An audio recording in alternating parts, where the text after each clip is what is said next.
Hi class and welcome to tonight's live session. We will be discussing the concept of the whole child as early educators. As early educators, it's important to not focus solely on cognitive development or teaching to the test. Instead, we really need to focus on the whole child and place emphasis on the 5 domains of learning development. The 5 domains of the whole child concept are physical, intellectual, also referred to cognitive, language, emotional, and social development. You can use the acronym PILES to remember the 5 domains. As early educators, you should be focused on providing opportunities for growth to support in all 5 areas. In the video, I will provide a brief overview of the 5 domains that comprise the whole child concept. At the end, I will pose questions to help prompt your thinking for this week's written assignment.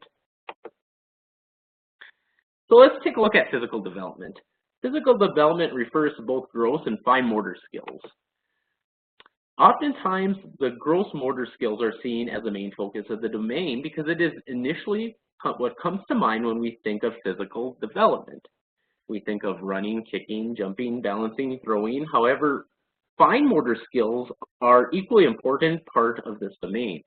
Fine motor skills are important for early development skills, such as grasping an object and later development of holding a pencil correctly and having movement control for writing. As educators, it is our job to provide these opportunities and tools to practice these skills. Since children learn through play, educators can use a variety of teaching methods through play to encourage fine motor skills such as stacking, building, connecting blocks, drawing, painting, and promoting self-care skills or routines like cleaning a spill or feeding themselves with a spoon at mealtime. Now let's look at intellectual development. Intellectual development tends to be an area we focus on a lot in early childhood education because of the pressure to meet kindergarten readiness standards. However, intellectual development goes much further than just memorized facts such as ABCs and 1, 2, 3s.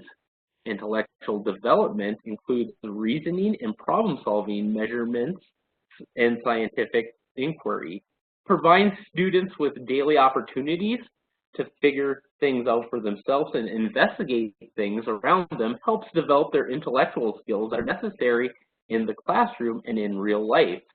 For example, educators can have manipulatives out for children and use vocabulary such as compare what is more or less, heaviest, tallest, shortest, biggest, and so on.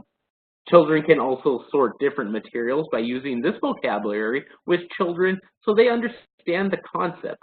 Asking children how and why questions build on problem-solving skills that scaffolds their learning to plan and conduct investigations to gather information to make predictions on how things work. Now let's look at language development. Language development is the acquisition of communication skills. In infancy, this begins with cries and develops into speech. Language includes not only expressive language, but recessive language as well. In fact, children begin building recessive language skills such as understanding what the adult is saying to them before they can use expressive language to respond. Children may use sign language to indicate that they want more or less of something, which is common before a child starts talking. Educators can provide activities such as reading to the children throughout the day, having them play and socialize with other peers, draw things that represent something in their world, and provide them opportunities to ask them to tell them about their picture and how they feel.